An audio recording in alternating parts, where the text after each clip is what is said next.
Bienvenue dans ce 4e podcast de l'Écho Clermontois, podcast des élus écologistes de Clermont-Ferrand, ville et métropole.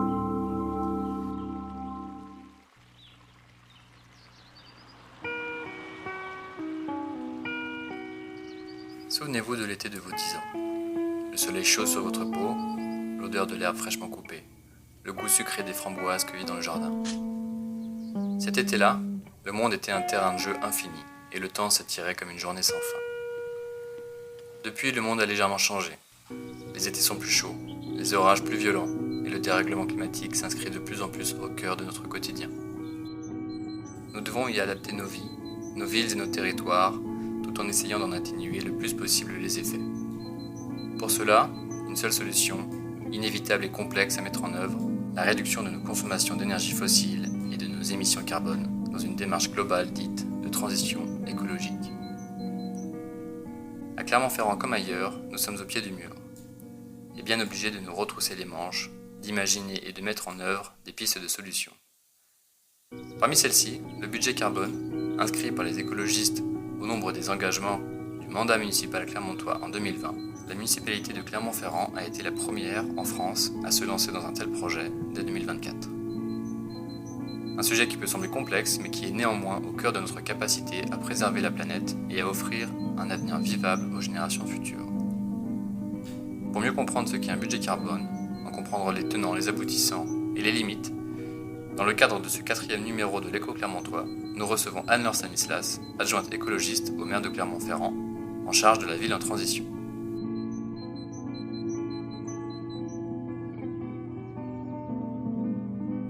Bonjour Anne-Laure. Bonjour. Première question, comme pour tous nos invités, peux-tu te présenter ? Eh bien, je suis Anne-Laure Stanislas, j'ai 42 ans, je suis adjointe au maire de Clermont-Ferrand en charge de la ville en transition, de l'évaluation et de l'impact carbone des politiques publiques et des relations usagers.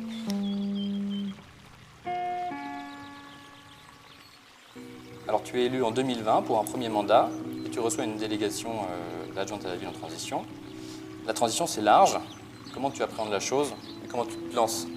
Alors, effectivement, c'est très large la transition, mais je dois dire que c'était un portefeuille que j'avais demandé. C'était déjà une bonne surprise, dans le sens où c'est vrai que dans mon ambition, en tout cas à porter des projets auprès de l'équipe municipale, il y avait vraiment cette volonté d'être sur les questions de transition. Et non plus de développement durable, mais vraiment voilà, de se dire, bon, on a un schéma de transition écologique et énergétique qui est porté par la ville de Clermont-Ferrand et la métropole. J'aimerais en être une des chevilles ouvrières. J'étais donc voilà, à la fois effectivement satisfaite de me dire, bon, je vais pouvoir mener ce projet-là, et à la fois, l'autre particularité, c'est que c'est effectivement une délégation extrêmement large. En plus, c'est une délégation extrêmement intangible puisque, contrairement à nombreux de mes collègues, je ne vais rien inaugurer dans le cours du mandat. Il n'y a pas physiquement de lieu, on ne voit pas forcément de transformation physique de la transition. C'est un concept un petit peu flou. Et en plus, selon les personnes avec lesquelles vous vous entretenez, vous vous rendrez vite compte que la transition n'est pas perçue de la même façon, ni d'un côté ni de l'autre. Et en fait, moi, j'ai vraiment vu ça comme une opportunité de travailler avec mes autres collègues adjoints. Les collègues notamment qui avaient en charge les questions de mobilité, de circulation, les questions d'urbanisme, les questions de biodiversité. Et en fait, être un petit peu la garante du fait que notre feuille de route globale, elle allait bien se décliner opérationnellement dans les différentes actions que peut mener la municipalité. Garante, mais pas forcément responsable ou directrice non, tout à fait. De tes collègues adjoints. Non, effectivement, puisque je pense que voilà, aujourd'hui, on en est conscient. En fait, avoir une seule personne responsable de la transition, ça n'a pas de sens, puisque l'objectif de la transition, et d'ailleurs aujourd'hui, on est avec justement un petit peu cette expérience des 3-4 premières années de mandat, on se rend compte que même transition, aujourd'hui, on aime bien rappeler qu'on parle de transition écologique, bien entendu, mais également sociale et démocratique. Et en fait, c'est une véritable chance d'avoir ce portefeuille-là, parce que je suis en mesure de m'inviter un petit peu partout, mais je n'ai pas besoin de forcer la porte. On va dire que mes collègues sont assez d'accord pour travailler sur ces questions-là. Et ça donne voilà, vraiment une vision, on va dire, assez globale de ce que peut faire la mairie. C'est encore autre chose au niveau de la métropole, mais néanmoins, voilà, moi j'ai la chance de travailler avec une direction qui travaille au niveau de la ville et de la métropole, puisque c'est une direction mutualisée, un service commun, et ça permet d'avoir une appréhension assez large des enjeux que peuvent porter les collectivités sur un territoire sur les questions de transition écologique solidaire et en partie démocratique, même si je n'ai absolument pas la prétention de porter cela toute seule, bien au contraire. Très bien, rentrons dans le vif du sujet, le budget carbone. Alors concrètement, c'est quoi? Comment ça fonctionne? À quoi ça sert? Alors, le budget carbone, c'est un outil qui, on va dire, ne fait pas encore l'objet d'une marque déposée, contrairement au bilan carbone, qui lui fait l'objet d'un modèle éprouvé. Mais nous, en tant qu'écologistes, nous avons vu dans le budget carbone l'opportunité d'offrir une nouvelle façon de prendre des décisions au sein d'une collectivité. Alors, je m'explique. Tous les ans, les élus de la municipalité votent un budget en euros. C'est un petit peu ce qui fait, on a tendance à dire que c'est le nerf de la guerre. Bon, eh bien, partant de ce principe-là, on s'est dit, mais donnons-nous également une grille de lecture en tonnes équivalent CO2, puisque l'avantage, quelque part, des émissions de gaz à effet de serre, c'est qu'elles ont un indicateur qui fait l'objet d'un consensus international, avec pareil, une méthodologie éprouvée sur la façon dont on va comptabiliser les émissions, mais disons qu'on peut parler en tonnes équivalent CO2, même si ça reste très abstrait pour le commun des mortels, y compris moi-même. Aujourd'hui, ça rentre un peu quand même dans les mœurs de dire bon, un Français pèse 10 tonnes équivalent CO2 par an. Il faudrait qu'il soit à 2 tonnes équivalent CO2 pour contribuer à la neutralité carbone. Donc, on a un indicateur qui est la tonne équivalent CO2. On a un processus de municipalité qui est le vote du budget. Une municipalité, quand elle vote son budget, contrairement à l'État par exemple, elle doit le voter en équilibre avec autant de dépenses que de recettes.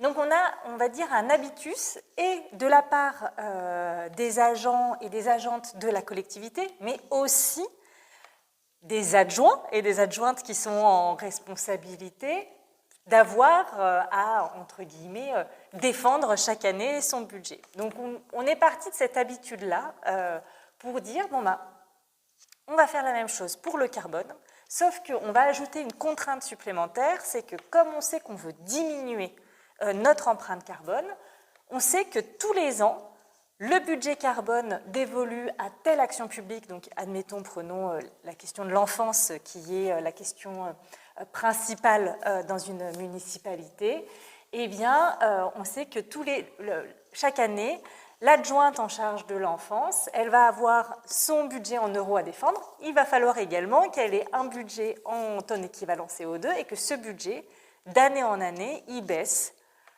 et qu'au global, notre budget carbone pour la ville de Clermont-Ferrand baisse de 4% par an. Alors, bien entendu, comme il n'y avait pas de précédent, il a fallu faire une première allocation budgétaire, dirons-nous, et pour ça, on a la chance d'avoir des bilans des émissions de gaz à effet de serre, qui, eux, sont une disposition obligatoire depuis Grenelle, depuis la loi sur Grenelle, et donc en 2021, en 2022, nous avons pu estimer le bilan des émissions de gaz à effet de serre de la ville de Clermont-Ferrand à partir des émissions faites en 2021. Qu'est-ce que ça comprend, un bilan des émissions de gaz à effet de serre? je parle bien de la ville de Clermont-Ferrand en tant que collectivité. Je ne parle pas du territoire de la ville de Clermont-Ferrand. Ça veut dire que la ville de Clermont-Ferrand, en tant que collectivité, chaque année, par les services qu'elle procure à la population, donc l'enfance, le funéraire, l'état civil, et également par les bâtiments qu'elle met à disposition ou qu'elle utilise pour son propre compte, les écoles, les gymnases, l'hôtel de ville, eh bien, elle émet 17 000 tonnes équivalent CO2, à peu près. Et ça, on parle quand on calcule ces émissions-là, on parle à la fois du chauffage qui est utilisé dans les bâtiments, de l'énergie que ça a coûté de produire ces bâtiments, et également de tout ce qui va être fourniture et ce qu'on appelle les intrants. Donc on prend bien vraiment toute l'action municipale, mais on ne parle que de l'action municipale, pas de l'action des 150 000 habitants de Clermont-Ferrand. C'est bien, puisque c'est ce qui est le corollaire en fait du budget en euros. Quand on parle du budget en euros, on ne parle pas du PIB de Clermont-Ferrand, on parle bien du budget de la ville de Clermont-Ferrand pour mener ces actions. Donc, voilà, en 2022, à partir des données récoltées en 2021, on sait que la ville, patrimoine et compétences, pèse 17 000 tonnes équivalent CO2. Ce qui fait que chaque année, donc au mois de décembre, nous votons le budget pour l'année qui va venir. Donc en décembre 2022, quand nous votons le budget de l'année 2023, les adjoints, quand ils viennent, ils savent qu'ils ont 17 000 tonnes équivalent CO2 réparties de manière proportionnelle en fonction en fait, de ce que chaque direction émet, puisque c'est aussi un gros avantage, c'est qu'on est capable de voir en fait, ce qui pèse le plus lourd en termes de carbone. Et donc, en 2022, décembre 2022, on vote un budget pour les euros et un budget pour les carbones pour chacune de nos directions, chacune de nos missions. Donc, chaque adjoint, chaque adjointe sait, dans sa direction, la quantité de carbone émise par ses agents, exactement, par ses bâtiments. Tout à fait, tout à fait. Ça, c'est en fait...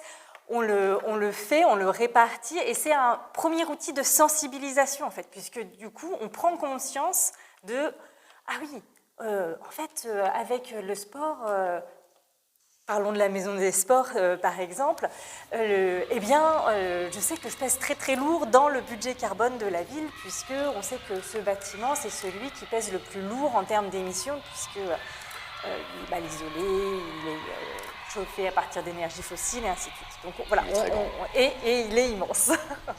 Mais du coup, voilà, on est en capacité d'avoir une photographie et de savoir en fait ce qu'on pèse, entre guillemets. Après, ce qu'il y a d'intéressant, c'est de ça. Donc nous, moi, avec ma casquette d'adjointe transversale aux côtés de l'adjointe aux finances, qui est celle qui fait voter le budget, on dit, au global, il faut qu'on baisse de 4% par an. Sur la façon de baisser nos émissions, chaque direction et chaque adjoint et adjointe est en capacité de faire des propositions. Parce qu'on n'est pas là pour imposer une seule façon de faire, c'est pas on écrète tout à 5% et point barre, ça ne marche pas comme ça. Non, c'est vraiment vous, dans votre quotidien, dans votre façon de rendre le service public, comment est-ce que vous pouvez baisser vos émissions. Alors, on a des outils en parallèle comme le plan de sobriété énergétique, où on travaille sur toute la question des consignes de température ou des usages dans les locaux qui nous permettent tout de suite de donner des pistes d'action pour décarboner. Mais on a par exemple au sein de la direction qui est en charge de la restauration scolaire une autre piste de décarbonation, parce que ça pèse très très lourd, c'est l'alimentation, la viande qu'on utilise dans les repas, en quelle proportion, d'où est-ce qu'elle vient, et ainsi de suite. On a également des directions qui, toujours par exemple la direction qui est en charge des loisirs et de l'enfance, qui est capable de dire « Ah mais tel trajet que je fais faire habituellement en bus, est-ce que je ne pourrais pas le faire en Rosalie, enfin en vélo du coup à plusieurs enfants, et je rends ainsi les enfants acteurs de leur propre déplacement en toute responsabilité, ou qu'est-ce que je peux faire en termes de pédibus ?» Donc voilà, il y a des choses qui sont propres à chacune des directions, dans leur propre spécificité. On travaille également en particulier avec la culture sur comment est-ce que, par exemple, quand j'accueille du public à la Cour des Trois Coquins, eh bien, comment je travaille sur la mobilité des personnes qui viennent au spectacle. Donc, ça rentre en compte dans le bilan carbone de la ville. Tout à fait. Voilà, ça fait, on est sur vraiment, quand on est sur un équipement municipal, ça rentre en compte. Et donc, on va travailler, et c'est un véritable travail de sensibilisation, d'accompagnement, mais aussi, c'est un peu des ateliers créatifs, hein, c'est-à-dire qu'on est avec les agents pour qu'ils fassent des propositions. On n'est pas là à mener à suivre un tableur Excel et à dire c'est que comme ça, et ainsi que ça va se faire. Donc ça crée aussi une véritable approche transversale au sein même de la collectivité, ce qui est plutôt une bonne chose, et ça rentre complètement dans le plan d'administration de la ville. Donc ça devient quelque chose qui fait partie du langage commun des agents et des agentes de la ville de Clermont-Ferrand. Donc ça, c'est extrêmement important. Donc il y a des choses extrêmement spécifiques, et puis après, il y a des choses où on sait qu'il faut qu'on travaille au global, nous, ville de Clermont-Ferrand en tant qu'employeur, sur la question des transports, des déplacements des agents, des déplacements domicile-travail, des déplacements professionnels. Et ça, voilà, ça c'est quelque chose où, entre directions, on va aussi pouvoir s'enrichir les uns les autres, travailler sur le plan de mobilité employeur, et ainsi de suite. Donc, on a à la fois des choses extrêmement globales qui peuvent concerner l'ensemble des directions, et puis des choses très spécifiques. Mais ce qui est intéressant, c'est le fait de l'ancrer dans le quotidien de la collectivité. Et ça a été bien reçu, cette nouvelle façon de faire, de réfléchir en carbone, de changer ses usages en fonction d'un indicateur? Alors, je dirais que je vais parler en tout cas moi, ce que j'ai vu au niveau des conférences budgétaires. Au début, on se dit qu'est-ce que c'est que ce nouveau truc qui vient… les conférences budgétaires, peut-être tu peux… Oui, donc c'est les conférences budgétaires, c'est en amont de la préparation du budget et du vote du budget. Il y a une rencontre entre l'adjointe aux finances, la première adjointe, l'adjoint en charge de l'énergie et moi-même, avec chacun de nos collègues adjoints et chacune des directions pour voir, elles arrivent, on va dire les directions et les adjointes et les adjoints arrivent avec un certain nombre de propositions, et puis après il y a une épure dans laquelle il faut rentrer, donc c'est un moment où on dialogue de qu'est-ce qui est vraiment prioritaire et qu'est-ce qui l'est peut-être un petit peu moins.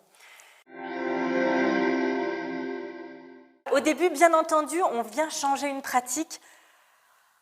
On se demande ce que ça va apporter, et puis on se dit qu'est-ce que c'est que ce machin, voilà.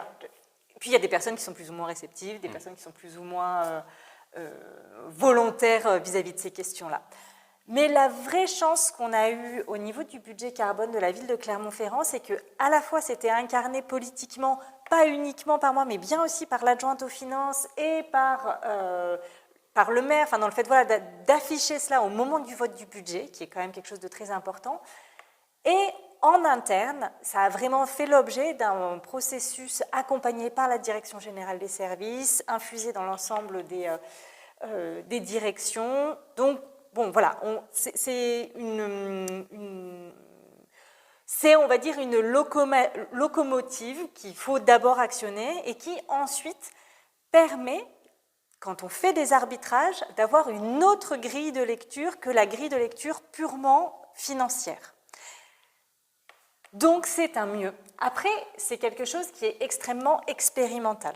On le sait, on l'assume, puisque en fait, il y a d'autres collectivités en France et en Europe qui ont pu se lancer dans des démarches un petit peu similaires. Mais nous, on sait qu'à Clermont-Ferrand, cette façon de le lier au processus budgétaire, nous sommes les seuls à le faire.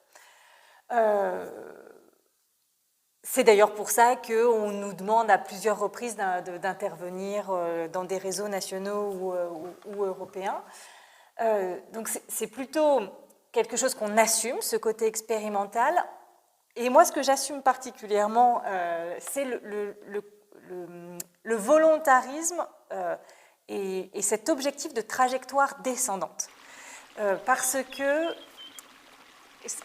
17 000 tonnes équivalent CO2, en fait, ce qu'il faut savoir avec les tonnes équivalent CO2, c'est que la méthodologie de comptabilisation, chaque année, évolue.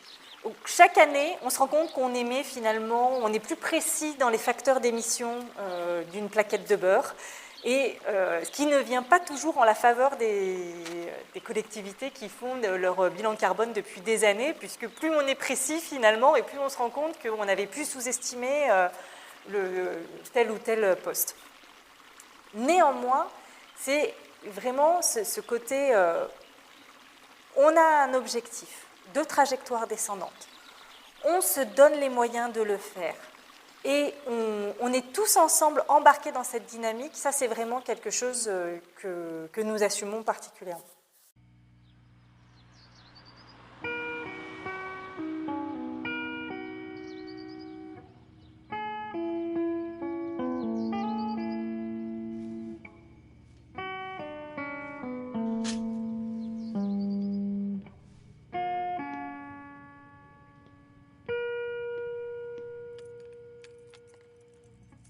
Tu nous as présenté en début d'entretien que le budget carbone s'appliquait donc à la ville de Clermont-Ferrand et non pas aux autres institutions, aux autres organismes publics, tels que le syndicat mixte des transports clermontois, tels que les bailleurs sociaux dans lesquels vous êtes représentés, ou même encore à la métropole. Donc effectivement, c'est un bilan qui ne concerne qu'un seul des acteurs. C'est une limite ? Alors, oui, c'est une limite. Néanmoins, moi, je vois ça plutôt comme... c'est quelque chose sur lequel on peut agir. Donc, Ville de Clermont, à partir du bilan des émissions de gaz à effet de serre, on décide de faire un budget, ça nous donne des moyens d'action. On décide de le faire. Au niveau de l'empreinte carbone du territoire, il y a une démarche beaucoup plus collective à porter, et c'est tout... le devoir d'exemplarité de la ville et de la métropole, puisque quand on prend ces deux collectivités, elles pèsent sur leur patrimoine et leurs compétences 5% des émissions du territoire. Bon, 5% c'est peu, néanmoins, ce sont ces collectivités-là qui sont, comme tu le dis, représentées dans différentes institutions et qui sont également on va dire pas les chefs d'orchestre, parce que il n'y a pas un chef qui demande aux autres de faire, mais on va dire qu'on est en position, ville et métropole, de fédérer, de créer ce que moi j'appelle une communauté de destin autour du territoire clermontois. Et cette communauté de destin, elle vise donc non pas uniquement à parler de carbone, mais bien là à reprendre la question de la transition écologique et solidaire.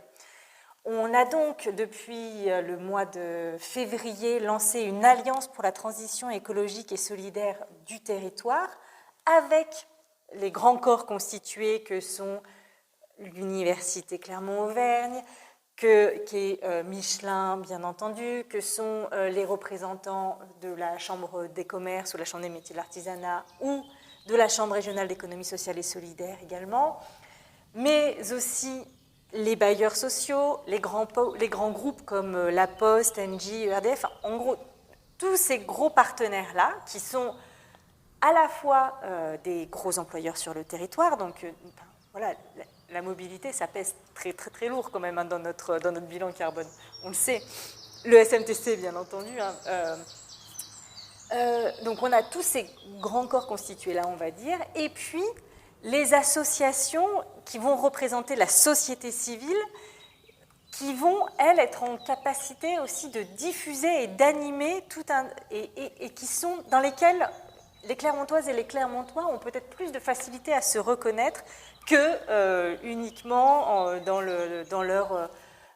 leur emploi ou ainsi de suite.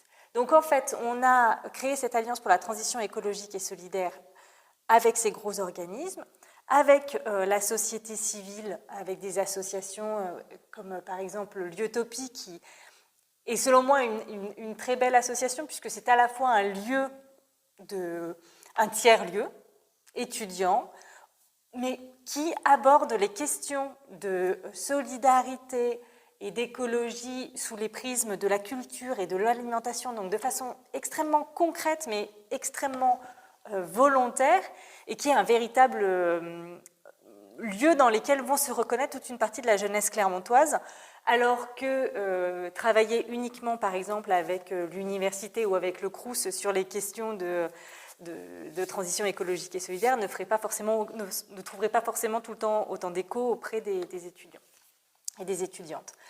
Donc on a choisi de créer cette Alliance pour la transition écologique et solidaire avec donc une quarantaine de structures, des acteurs majeurs du territoire. Et dans cette alliance, bien entendu, on parle des questions de carbone, mais on parle des questions de biodiversité, de lutte contre les polluants atmosphériques,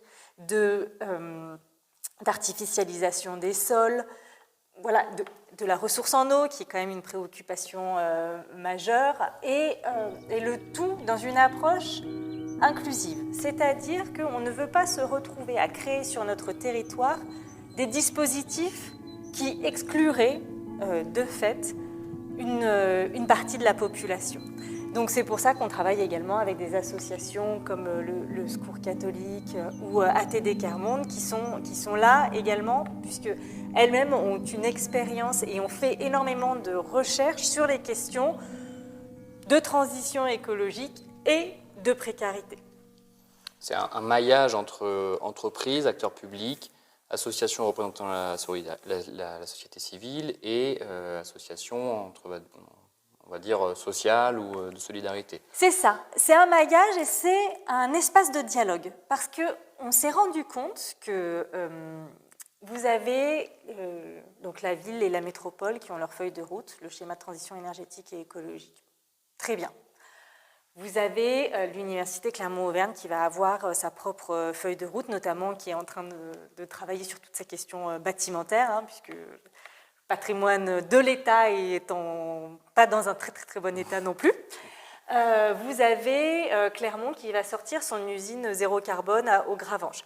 En fait, vous avez tout un tas d'acteurs qui ont des initiatives qui sont toutes extrêmement louables, ça, il n'y a aucun souci, mais nous, notre rôle en tant que collectivité, c'est de faire en sorte que les acteurs se parlent, parce que c'est comme ça qu'on crée des synergies, et que, par exemple, sur la mobilité des personnes, on arrive, nous, avec le SMTC, à proposer une offre de transport en commun, mais vous pouvez avoir des acteurs privés et publics qui, sur un même bassin, vont pouvoir proposer des solutions de covoiturage qui vont dépasser leurs propres frontières administratives, on va dire. Et en fait, cette alliance pour la transition écologique et solidaire, on l'a voulu vraiment comme un espace où on échange et où on se donne des objectifs qui soient atteignables tout en étant extrêmement ambitieux. Mais ce qu'on ne veut pas, c'est avoir par exemple la ville et la métropole qui donnent des objectifs de réduction des émissions de gaz à effet de serre sur leur territoire et qu'en fait le reste des acteurs ne soit pas du tout embarqués dans cette dynamique, puisque, on le rappelle, 5% des émissions sont de notre responsabilité, 95% dépendent du reste des acteurs du territoire. Comment ça a été reçu, cette alliance de la transition? Est-ce que les acteurs économiques étaient désireux d'avoir une initiative venant des pouvoirs publics? Eh bien, j'ai été étonnamment surprise, mais oui, en fin de compte, ça a été plutôt bien perçue de l'ensemble des acteurs, aussi bien des acteurs de la société civile que des acteurs économiques ou que du monde de la recherche, parce qu'il y avait vraiment, je pense, ce besoin d'avoir cet espace de dialogue. Donc ça, dialoguer, échanger, il n'y a pas de problème. Réussir à se mettre d'accord sur des objectifs communs, oui, avec bien entendu des garde-fous qui sont que les entreprises sont, on va dire, soumises à un certain nombre de clauses de confidentialité et tout ça. On ne rentre pas dans des questions liées au business. On rentre vraiment uniquement sur des questions. On reste uniquement, on va dire, sur des questions qui sont hors droit des affaires, puisque ça a pu être une des craintes par rapport aux distributeurs d'énergie ou ainsi de suite. Il y a bien entendu un certain nombre de garde-fous qu'il faut qu'on mette en place pour préserver... Ça reste sur une démarche volontaire des acteurs. C'est ça, c'est une démarche volontaire. Elles se sont engagées à travers donc, la signature de cet engagement pour l'Alliance. Elles se sont engagées également... Alors, on voulait bien entendu que autour de la table, nous ayons les représentants, les personnes décisionnaires de la structure, donc président de l'université ou directeur général pour telle ou telle structure. Mais on voulait aussi, parce que cet engagement, il ne tient pas à une personne. On n'est pas membre de l'Alliance parce qu'on est Anne-Laure Stanislas ou Thomas Pasquier. On est là parce qu'en fait, on s'engage au nom d'une institution et c'est l'institution qui doit être présente. Puisque l'objectif, c'est quand même de perdurer et de réussir à avancer. Donc là, on fait des travaux en thématique sur les questions d'eau, biodiversité, et ainsi de suite. Ce qu'on propose également aux membres de l'Alliance, c'est de participer au groupe de travail qui les intéresse. On n'est pas obligé. Quand on devient signataire de l'Alliance, on s'engage à poursuivre les mêmes objectifs généraux. Et par exemple, on ne peut pas avoir un acteur qui nous dise « Moi, je suis d'accord pour les gaz à effet de serre, mais je ne suis pas d'accord sur l'artificialisation des sols. » Ça, c'est pas négociable. Il faut être d'accord sur l'ensemble du prisme, on va dire. Par contre, bien entendu qu'on n'est pas obligé, en tant qu'association luttant pour la biodiversité, de participer à toutes les questions sur... assez difficile, parce que biodiversité, ils sont quand même un peu au centre de tout. Mais voilà, on peut quand même choisir de participer à tel ou tel atelier de travail en priorité. Et encore une fois, l'Alliance, pour l'instant, donc, on travaille sur l'état des lieux, nos indicateurs, pour pouvoir construire une feuille de route territoriale sur toutes ces questions. Plus grande encore que les acteurs qui sont Exactement, engagés. Puisque encore une fois, on assume le côté apprendre en marchant et on est parti du principe que les personnes qui étaient autour de la table étaient les bonnes personnes et que si d'autres voulaient se joindre à nous, tant qu'elles respectaient nos objectifs globaux, elles étaient les bienvenues. Mais on n'a pas cherché dès le départ à être complètement exhaustif, puisque sinon, on ne démarre pas. Et donc voilà, on fait encore une fois ce choix-là. Moi, souvent, quand je parle de l'Alliance, c'est vrai que je le compare un peu avec la théorie du donut de Kate Raworth, où on prend les limites planétaires et le plancher de justice sociale. En gros, l'Alliance pour la transition écologique et solidaire, c'est le donut, mais appliqué à un territoire beaucoup plus petit, et voilà, de faire en sorte que les acteurs de ce territoire fassent en sorte que Clermont soit vivable en 2050, et voire même non seulement vivable, mais en plus avec une meilleure vie. Moi, je veux les étés insouciants de mes 10 ans.